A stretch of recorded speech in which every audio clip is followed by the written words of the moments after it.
ಎಲ್ರಿಗೂ ನಮಸ್ತೆ. ಶಿಕ್ಷಕ ಹುದ್ದೆಗೆ ಆಕಾಂಕ್ಷಿಗಳಿಗೆ ಒಂದು ಗುಡ್ ನ್ಯೂಸು. ಟೋಟಲ್ ಆಗಿ 16,000 ಶಿಕ್ಷಕ ಹುದ್ದೆಗಳಿಗೆ ಹಣಕಾಸು ಇಲಾಖೆ ಒಪ್ಪಿಗೆ ನೀಡಿದೆ ಅಂಥೇಳಿ ಸಚಿವ ಮಧು ಬಂಗಾರಪ್ಪನವರು ತಿಳಿಸಿದ್ದಾರೆ.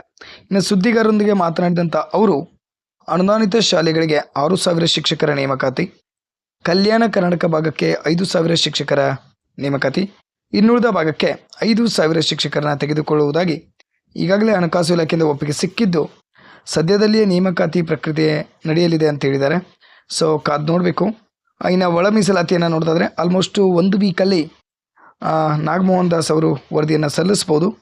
ಮಾನ್ಯ ನ್ಯಾಯಮೂರ್ತಿಗಳು ಏನಿದ್ರು, ವಿಶ್ರಾಂತ ನ್ಯಾಯಮೂರ್ತಿಗಳು ಅವರ ಒಂದು ನೇತೃತ್ವದಲ್ಲಿ ರಚಿಸಿದಂಥ ಒಂದು ಸಮಿತಿಯ ವರದಿ ಬಂದ ನಂತರ ಮುಖ್ಯಮಂತ್ರಿಗಳು ಆದಷ್ಟು ಬೇಗ ಒಳ ಮೀಸಲಾತಿಯನ್ನು ಜಾರಿ ಮಾಡಿದ್ರೆ ಈ ಒಂದು ಕಾಲ್ಫಾರ್ಮ್ ಆಗುವಂಥ ಸಾಧ್ಯತೆ ಹೆಚ್ಚಿಗೆ ಇದ್ದು, ಸೊ ಆದಷ್ಟು ಎಲ್ಲರೂ ಒಂದು ತಮ್ಮ ಗುರಿಯ ಕಡೆಗೆ ಮತ್ತು ಅಭ್ಯಾಸದ ಕಡೆಗೆ ಗಮನವನ್ನು ಕೊಡಬೇಕಾಗಿ ಕೇಳ್ಕೊಳ್ತೇನೆ.